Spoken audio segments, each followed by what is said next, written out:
Okay, guys, so we're talking about Season 5, Episode 15 of Real Housewives of Potomac. And so a quick rundown of what happened on tonight's episode.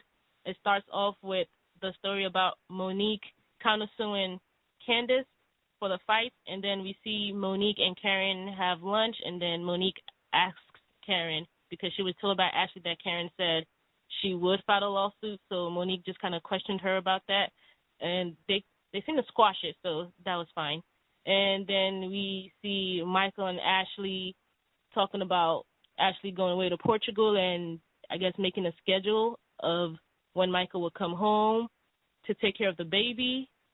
And there was a whole bunch of more questions about that, about are you going to behave when I'm gone and things of that nature that we're going to talk more about later on this talk that we're discussing. And Ashley saying she backed Monique because when she and Micheal had the lawsuit last year, the Samuels backed her in that situation. And so that's why she feels like in this situation she should have Monique's back over Candace's back. And then we fast forward to Portugal, and Gizelle and Jamal are having, like, you know, their little small talk, their little banter, and so that's cute. And Wendy gives a story about how her name got to be Wendy. She brings up the whole degree thing again with Karen at the dinner table. And then Ashley begins to try and take responsibility for Michael's infidelity, even though it happened while she was a new mother. So that's the whole thing. And then Robin is trying to talk her out of it, saying you can't take the blame for his own indiscretions. And so then Karen brings up Jamal and why Jamal hasn't been present in their group of friends. And so that's the whole thing. And then the big shocker of the night is Robin takes Karen's side over Giselle's side. And so, and I really put on here, I really said the whole Ashley shit is blowing me. That's how I feel. And then she talks to Micheal, and this man said molested. And then Wendy brings up her degrees again.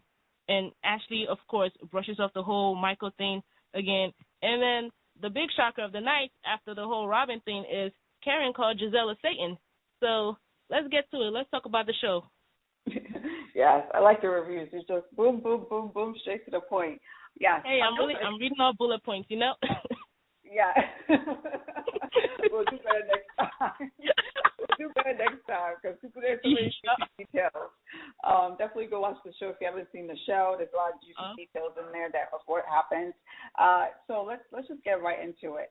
One thing I wanted to talk about was Karen going basically she's on the attack this episode. She's attacking Gizelle every dinner, every lunch that she can. First she was on Wendy, but this episode she seems to be on Gizelle. What do you feel about that? I think Ashley kind of said it best during this episode. Karen has been writing the check that she's been waiting to cash out on Gizelle this whole time because, you know, she feels that Giselle's been coming for her for, you know, many, many years. So she's been, like, slowly waiting in the corner for Gizelle to be in something that she can call her out on.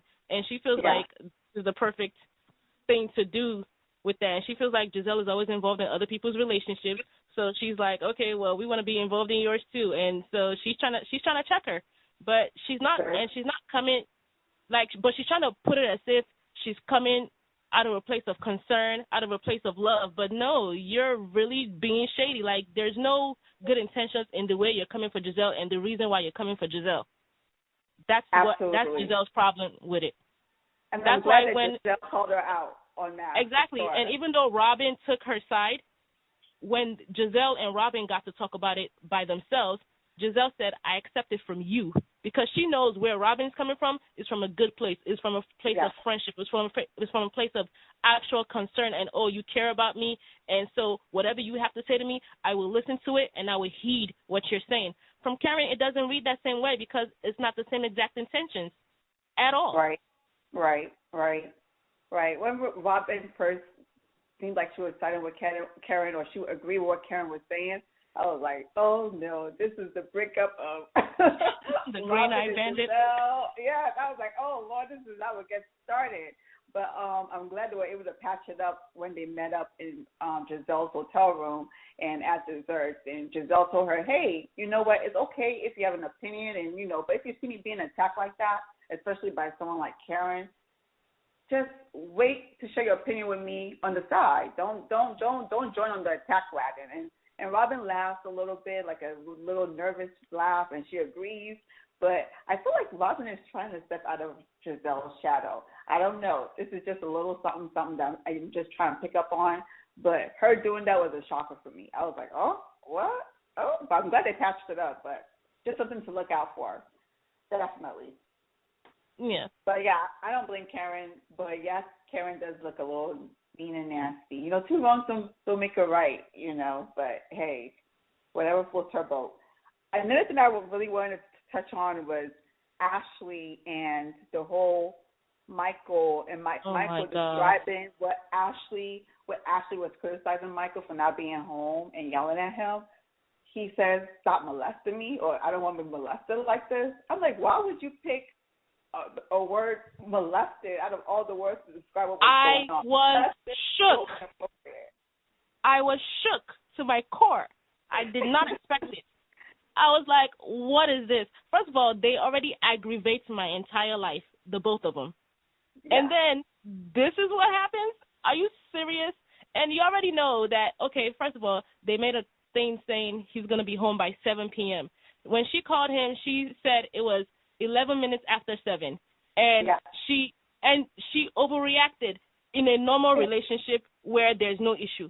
Yes. Right. But the reason why she acted that way is because she already knows how this guy is like. Even though in subsequent conversations she tried to say, oh, that wasn't a factor in why I overreacted. Yes, it is. Even if it's like, you have to admit that is from your subconscious, that you know that, okay, if this guy is 2 seconds late, ooh, what is he doing? Who is he with? What is he doing? And it was at 7 p.m. Exactly. So 11 minutes after, she lost her cool, but that was why. That was why. If they had no problems, it wouldn't have even been a thing. She probably wouldn't have even called, and it wouldn't have even, struck to her like, oh, he's late or whatever. It would have just been like, oh, she would have made an excuse for him in her head like it was nothing, like, oh, maybe he's stuck in traffic or whatever the case may be. But no, this was the reason why. And you know what is the excuse for not being home? Oh, the meeting went a little bit long. It just sounds like a cheater's excuse. It might be the truth. Exactly. But now you can't trust anything he says because you know how he is. Yes.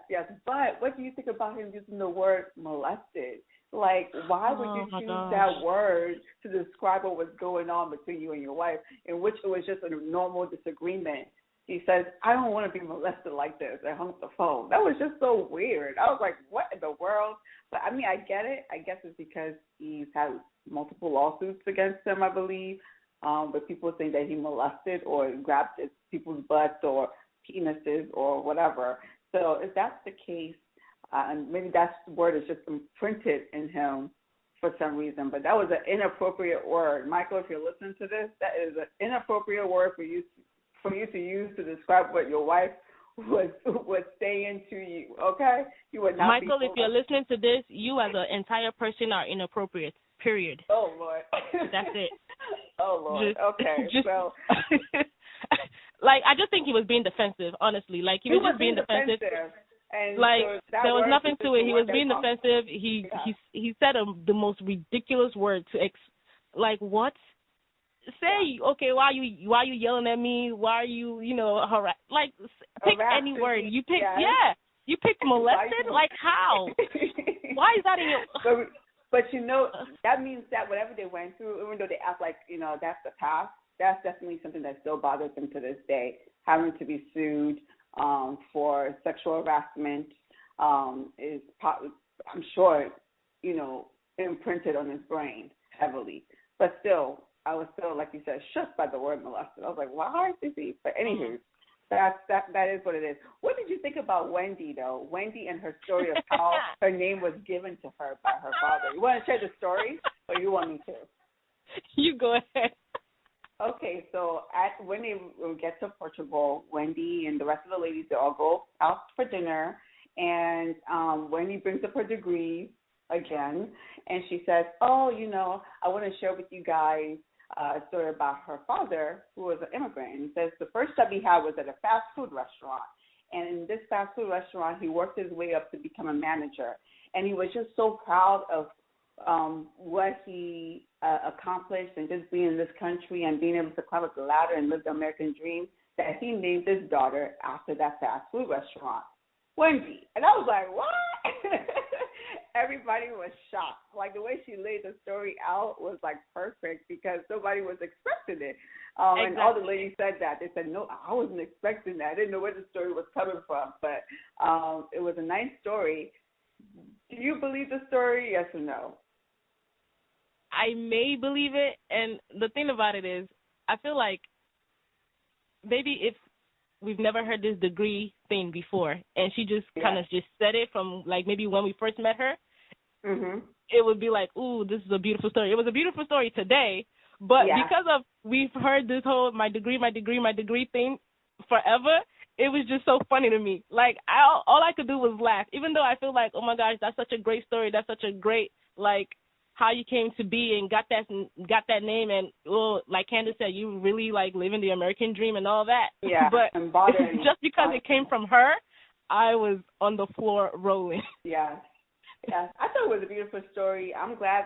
I like what Wendy is bringing to this. I don't think she needs to come off as funny, but every time she brings up those degrees, the way the editors are doing her, she's buttoning and unbuttoning and buttoning and zipping up and. You're not gonna come for her and her degrees. That's all we got. Everyone should know this by now. Wendy, her degree is like her fourth baby. Don't talk about her degree. She's been through too much. She said. Yeah. She earned that. She earned them shit. She earned it. She went through a lot to have that degree. So don't come for her with that. I think Karen is tired of it, but I think Karen wishes she could take it back, honestly. She's like, oh, I wish I never talked about this girl's degrees. Because, honestly, she shouldn't have. There was nothing for you to talk about.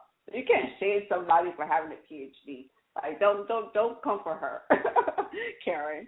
But okay. So that was another interesting thing that kept on happening. She brought her degrees at least 3 or 4 different times during this episode, which is coming a little bit comical. I think let this be the last time she brings it up, I hope. I don't think so. This last lunch in Portugal, let her button it up and put it away, okay?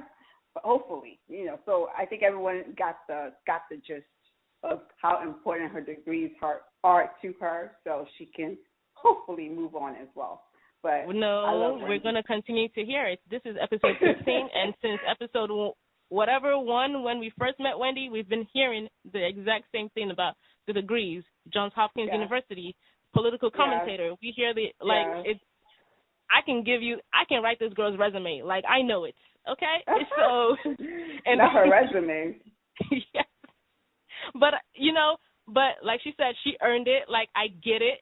And she's just fun to me. Like, I really just like her because it's not just that she's talking and saying, oh, I have this. Like, when she puts her mouth to work and she's in action, it makes sense. Yes, this girl is very, very smart. Yeah. Like, I believe every single degree that you have because the way you present yourself when you get to talking about the important issues, smart, brilliant, brilliant. It's natural. Yes. And her in her 750-page pages. It was 170, girl. I thought you said 750. No, I was like, 750. No, that's too much. It was 170. Did you say 170? Okay, I could have sworn I heard 750. I said, what? Your dissertation was 750? Okay, so 170 you said? Okay, that sounds better. Because I'm like, this girl wrote a book. I mean, a dissertation is already a book, but now you wrote like volume 1, 2, and 3. Okay, so I'm glad it was 170 and not 750. I don't know where I got 750 from then, but okay. Last but not least, I wanted to just talk about, just in general, Gizelle and Jamal's relationship. I think it's genuine. I don't know why all these ladies are looking at him sideways, but I think it's a genuine relationship overall. So I think they're going to go really deep into this story, it seems like, since they spend so much time at the end discussing it, to the point where Gizelle is out here calling up Jamal in the middle of the date and telling him to say hi to her friend. So I wonder how they're going to spin this, and I wonder if Jamal will actually come around the girls physically. One thing I will say is he's already shown his face multiple times in the show, which is Gizelle dropping him off at the airport, or Gizelle and him with the daughter, or her in Atlanta. But this hasn't been with the other girls, so they're not aware of his presence. So I wonder if sometime within this season it will actually show up and interact with the ladies. And I'm scared for him if he does do that, because I feel like they might attack him and bring up his cheating ways. But let me not speculate. Let's wait to see. Let's wait to see what happens there. But it was a good episode overall. I thought there were some funny moments. Definitely, Wendy was the funny moments in here. Also, Ashley and her breast pump. She keeps on bringing out her breast pump during this entire trip. All right, lady, we got it. You are definitely a new mom. She's pumping everywhere she goes. I gotta say one thing. I gotta say something about this whole Ashley thing. When Ashley was, going over the schedule with Micheal when she was getting ready to go to Portugal, the fact that you have to stand up, well, she was sitting down when she said it, and ask this man that you're married to, that you have a child with, you're going on a trip for maybe 4 days, and you have to make a conscious effort to sit down and ask him, are you going to behave when I'm gone? That's a problem. That is a quote from Ashley on tonight's episode. She sat down and asked this man, are you going to behave when I'm gone? He says yes. And then she follows through and says, well, I know you said, you need to talk about some things when you, have these urges or whatever. So before you do anything wrong, call me. Right. And call me whatever time, day or night, call me. The fact that you have to be the police and the whole social worker for your husband to not cheat on you, problem. I don't like it at all. Yeah. But fine, but you know what? If she's cool with it and she's going to keep making these excuses like this man ain't shit, then whatever. Okay, there you go. It is her life. I will say this is when people say, oh, marriage is work. You think about so many other things like, oh, you got to deal with someone, not putting the seat down or just random stuff. But here, this is real work. She's over here he has to call her when he's having urges and making sure that he's on the straight and narrow, if they're happy and if she's happy and if he's making progress, like she says, I don't know if I believe her, but if he is, it's good for them. We'll see how this plays out. I think one thing I will say about Ashley and Micheal is, at least Ashley, she seems to be very open. I'm not too sure about Micheal, but Ashley seems to be very open. So we'll see what she reveals. Do you think there's a reason why she's being this open? Because when it's time for her to divorce him, it's all out in the public eye, all the wrongs that he has done.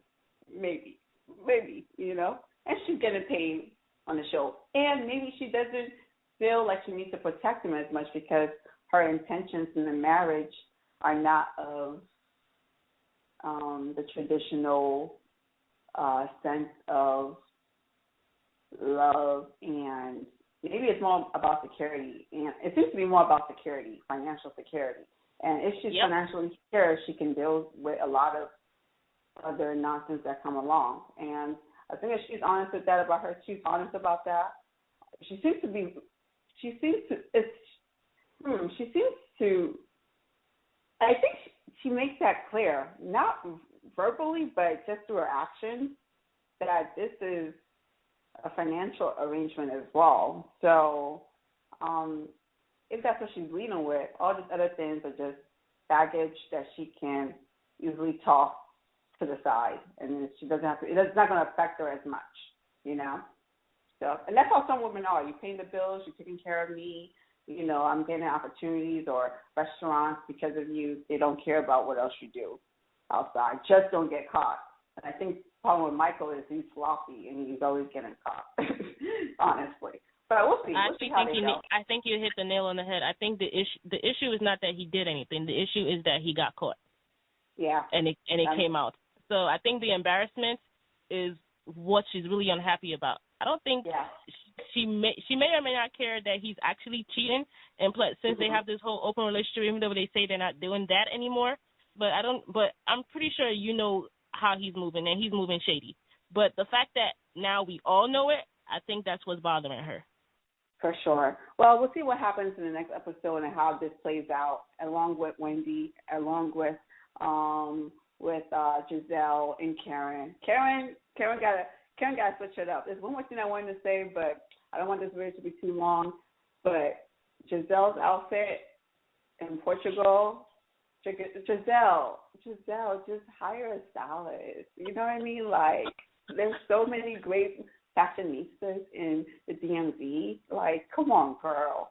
I don't agree. I don't agree. What? You know I don't agree. No, I don't agree. I mean, they're great stylists in the DMV, but I say, Gizelle, wear what you want. If that's your style and you like it, wear what you want. Don't listen to these people telling you don't know how to dress. You dress for yourself, not for everybody else. So wear what you want. But camouflage pants and a flowy red blouse, I don't know. Anywho, to each their own. God bless everybody. Catch you next time in the next episode of Real Housewives of Potomac. It's been fun. Until next time, you guys.